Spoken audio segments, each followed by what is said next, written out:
Bonjour frères et sœurs et bon dimanche à vous. J'espère que vous avez passé un agréable week-end. Le thème que nous allons développer ce matin est intitulé l'autorité spirituelle des enfants de Dieu. L'autorité spirituelle des enfants de Dieu. L'autorité spirituelle est une souveraineté, une puissance d'action, un droit de commander, un droit de dominer. L'autorité spirituelle est le pouvoir qui impose l'ordre et l'obéissance sur toute entité spirituelle. L'autorité spirituelle, c'est avoir le contrôle, la capacité de transformer, la capacité de produire certains effets. L'autorité spirituelle, c'est la possibilité, le crédit d'opérer dans le monde spirituel. Un enfant de Dieu est celui ou celle qui est né de nouveau. C'est quelqu'un qui a reçu la nature de Dieu, en accord avec Jean 1, le verset 12 à 13, qui déclare « Mais à tous ceux qui l'ont reçu, à tous ceux qui croient à son nom, elle les a donné le pouvoir de devenir enfants de Dieu, lesquels sont nés, non du sang, ni de la volonté de la chair, ni de la volonté de l'homme, mais de Dieu. Mais de Dieu. La parole de Dieu, dès lors qu'elle est acceptée, dès lors que nous croyons que Yoshua Hamashiach est Seigneur et Sauveur, nous recevons le pouvoir. Nous recevons la légitimité d'être et de devenir enfants de Dieu. Être un enfant de Dieu est un privilège, une grâce, une faveur du Tout-Puissant. Un cadeau qui ne se refuse pas. Cependant, beaucoup d'enfants de Dieu subissent la vie et se laissent accabler. Beaucoup d'enfants de Dieu se laissent envahir par les ténèbres et les circonstances environnantes, ne sachant pas que l'autorité du Saint-Esprit est la leur, ne sachant pas leur droit, ne maîtrisant pas le pouvoir et la puissance qu'ils possèdent et qu'ils transportent.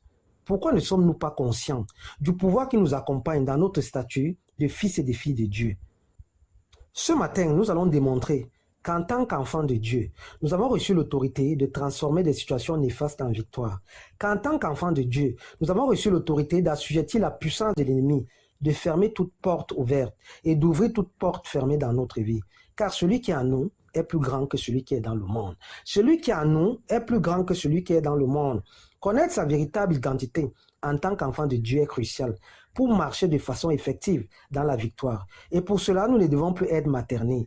Nous ne devons plus être assistés et entretenus spirituellement de façon continuelle. Non. Il faut que l'on prenne conscience du pouvoir, de l'autorité et de la puissance de Dieu dans la vie de chacun de ses enfants. Nous sommes tous fils et filles de Dieu. Et nous recevons en partage le même Saint-Esprit. Nous avons tous, en tant qu'enfants de Dieu, reçu mandat d'écraser la tête du serpent, de faire des exploits, de marcher sur le lion et sur l'empisse, de fouler le lionceau et le dragon. Frères et sœurs, nous avons reçu le pouvoir de remettre l'ennemi et toutes ses œuvres ténébreuses à leur place par la puissance de Dieu qui réside en nous, par la puissance de Dieu qui est en nous.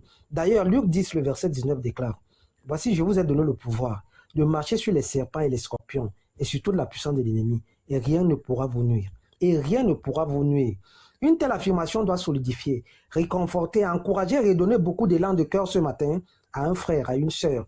Une telle affirmation doit donner beaucoup d'espoir à tout enfant de Dieu qui manifeste ou non son autorité spirituelle. Chaque enfant de Dieu ne doit plus laisser l'ennemi le soumettre à sa volonté, le manipuler, le guider, l'écraser sous son poids. Nous ne devons plus laisser le diable nous vaincre, peu importe ses pièges, peu importe ses ruses, car nous avons été revêtus de la puissance de Dieu. Et celle-ci nous donne toute autorité, tout accès. Nous devons, en tant qu'enfants de Dieu, faire fuir l'ennemi à travers une véritable vie de prière, basée sur la foi, basée sur la méditation des Saintes Écritures. Nous devons toujours demeurer dans l'obéissance à Dieu, afin de croître spirituellement avec l'autorité de Dieu. Car une telle autorité nous donne la capacité de tout changer, la capacité de ne plus être contrôlé par l'ennemi. Cessons donc de pleurer ce matin et soumettons plutôt l'adversaire en déclarant des paroles de foi avec autorité. Et nous verrons les choses changer. Nous verrons les choses s'aligner comme il faut. Nous verrons les choses bouger, car nous avons reçu ce pouvoir en partage par la grâce de notre Dieu et par le biais du Saint-Esprit. Voilà la bonne nouvelle ce matin. Une nouvelle qui a pour but de rassurer chacun de nous, car notre Père Céleste s'est chargé lui-même de nous investir de son autorité à travers le Saint-Esprit. Nous transportons donc en nous la puissance de Dieu, car devenus enfants de Dieu, nous sommes son habitation. Nous sommes sa demeure. Et nous avons la capacité de détruire, la capacité d'écraser, la capacité d'anéantir tout ce qui ne concourt pas à la manifestation de la gloire de Dieu dans notre vie. Refusons la confusion ce matin.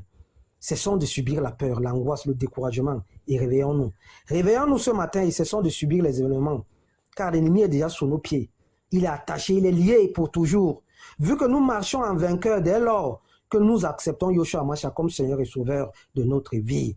Dès lors que nous sommes nés de Dieu, dès lors que nous avons la sémence de Dieu en nous, c'est ce qui est écrit dans 1 Jean 4, le verset 4 à 6. Petits enfants, vous les avez vaincus, car celui qui est en vous est plus grand que celui qui est dans le monde. Osée 4, 6 déclare, mon peuple périt faute de connaissance.